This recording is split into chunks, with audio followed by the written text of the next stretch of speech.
Oke, malam hari ini kita akan membahas lanjutan dari series stakeholder, yaitu stakeholder engagement plan. Stakeholder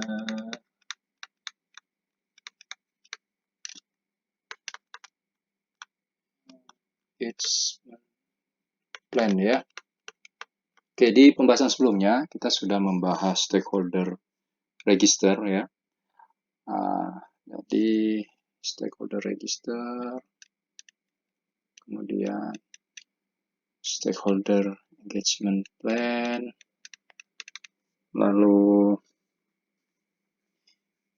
di selanjutnya ada manage stakeholder, dan terakhir ada monitor stakeholder. Namun yang menjadi fokusan di stakeholder management plan, jadi di sini ada stakeholder manage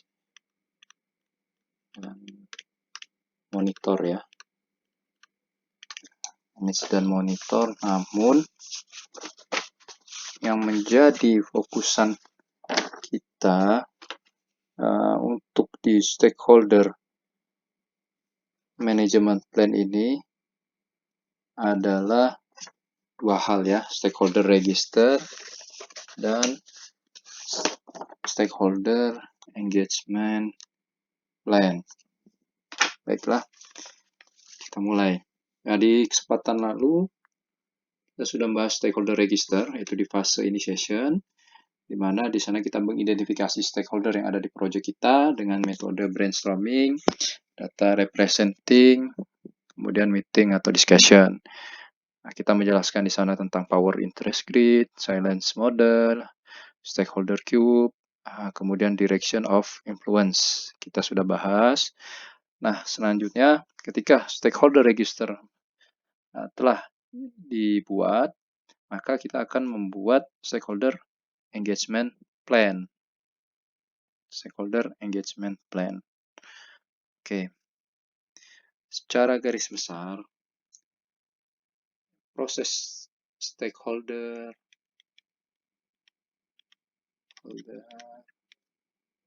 management plan. Oke, ini semua tadi ya, dari awal sampai ini, itu dibagi menjadi berapa step ya. Pertama, identify, kemudian understand,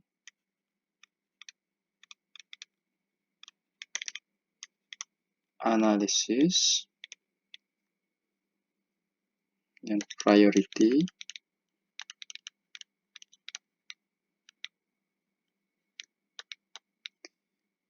lalu engage, monitor. Nah, inilah prosesnya secara garis besar. Nah, di fase stakeholder register, kita melakukan identify. Ya, identify. Di sinilah di stakeholder register kita buat ya. Nah, kemudian kita memahami, menganalisis, membuat priority, dan melakukan engage. Ini dilakukan di proses stakeholder engagement plan. Oke. Apa yang dimaksud dengan identify, understand ya? Understand ini kita memahami pertama kebutuhan dari stakeholder ya, requirement-nya mereka,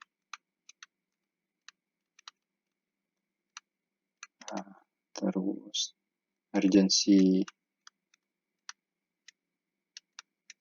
kemudian communication-nya,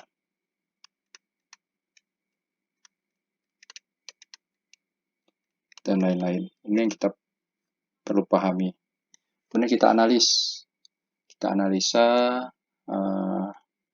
poin-poin yang ada di understand tersebut, lalu kita buat di priority, dan setelah di priority kita akan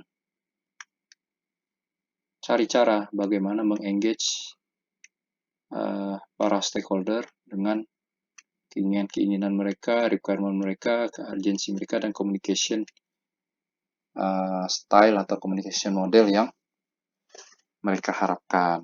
Seperti itu. Nah, di sini stakeholder engagement plan ini sangat terikat dengan communication plan. Jadi, ketika stakeholder register, kemudian kita membuat stakeholder engagement plan ya, lalu ini harus di deliver lewat communication plan. Namun tidak terlalu kita bahas untuk kesempatan kali ini mengenai communication plan, tapi kita lebih membahas yaitu stakeholder engagement plan ya. Stakeholder engagement plan. Baiklah, kita lanjut. Nah, setelah kita melakukan proses understand, maka kita akan melakukan analisa dan kita membuat priority.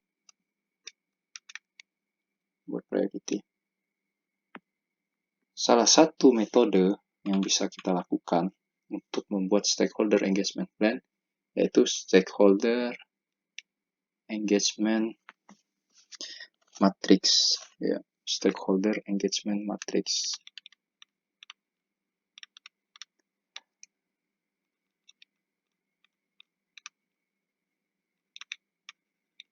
Apa itu stakeholder engagement matrix? Stakeholder engagement matrix adalah strategi yang akan kita lakukan untuk memenuhi keinginan level atau kontribusi stakeholder tersebut terhadap proyek sesuai kebutuhan kita. Jadi strategi yang kita lakukan bagaimana berharap stakeholder itu berada di level yang sesuai kita inginkan. Contoh ya, di stakeholder engagement matrix itu ada berapa tipe level matrix. Yang cara menghafalnya ya ada your Nestle, kalau saya tulis ya, your itu mas yang pertama you itu unaware, kemudian tipe kedua resistant ya, your Nestle, neutral, di dia sportive S,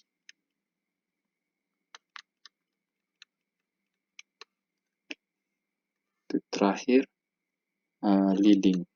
Nah, inilah matrix level yang ada di stakeholder. Kita contoh ini stakeholder kita ya.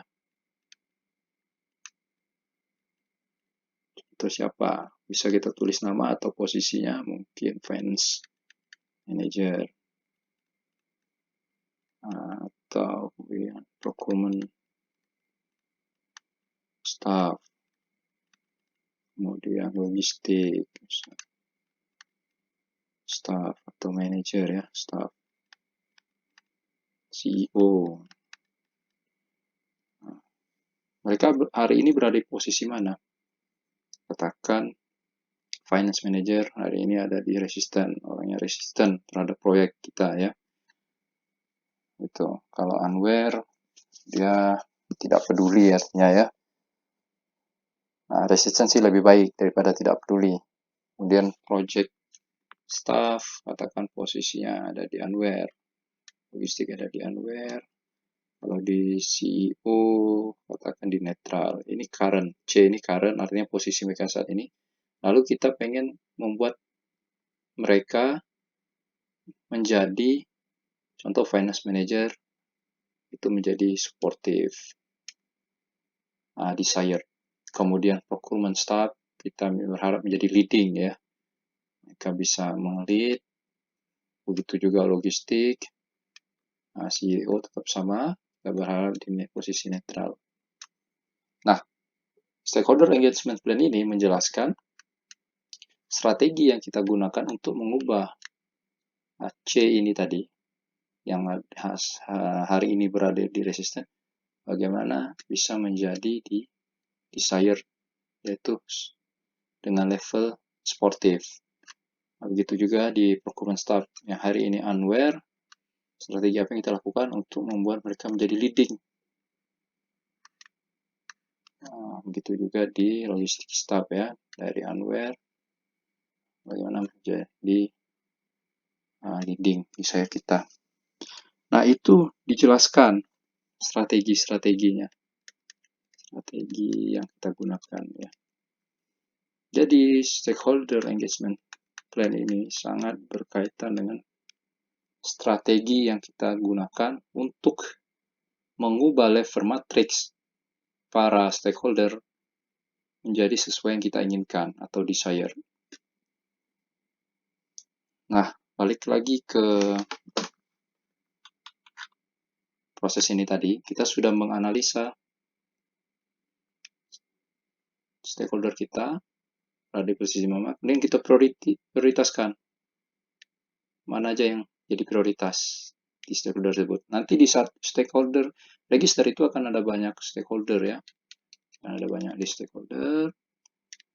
Dari sekian banyak ini kita prioritaskan 1, 2, 3, 4, 5. Lalu yang di proses ini gimana strategi untuk engage-nya tadi? Ini kita. Nah, itu kita tuangkan dalam stakeholder engagement plan. Bisa melalui sistem komunikasi yang kita bangun ya, terkait format, terus periodic communication, lalu pendekatan formal maupun informal dalam meeting ataupun di luar meeting. Nah, itulah yang akan kita jelaskan di stakeholder engagement plan. Oke. Nah, stakeholder engagement plan ini artinya sangat terikat sekali dengan communication type atau strategi. Dan itu akan selalu kita update secara reguler. Jadi, setelah stakeholder register, oke sebentar.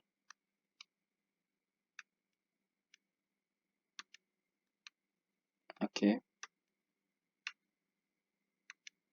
Nah, setelah stakeholder register tadi, kita buat stakeholder engagement plan, terus buat communication plan ya. Nah, dari input yang ada di engagement plan ini bisa di-define ke communication plan. Nah, ini selalu dimonitor. Stakeholder register, sampai ini harus selalu dimonitor. Karena kadang di awal project, dia menjadi priority utama, tapi ketika sudah masuk execution, tidak terlalu menjadi priority. Atau di fase planning sangat priority, kemudian di execution atau di control monitoring sudah tidak menjadi priority lagi. Jadi ini selalu diubah, selalu dimonitor.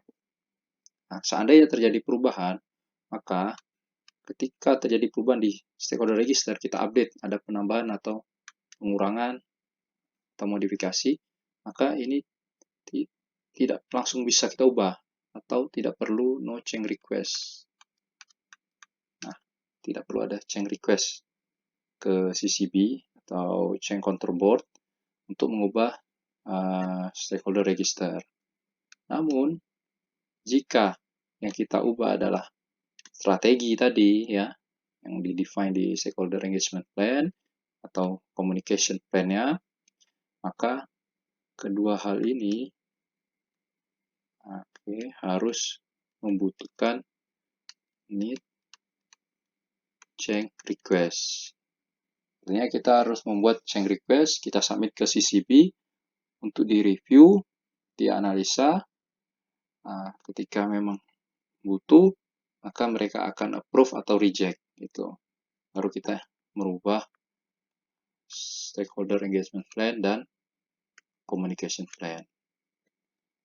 Jadi inilah stakeholder management plan ya. Stakeholder management plan. Nah, demikian yang bisa kita sampaikan pada kesempatan kali ini. Assalamualaikum warahmatullahi wabarakatuh.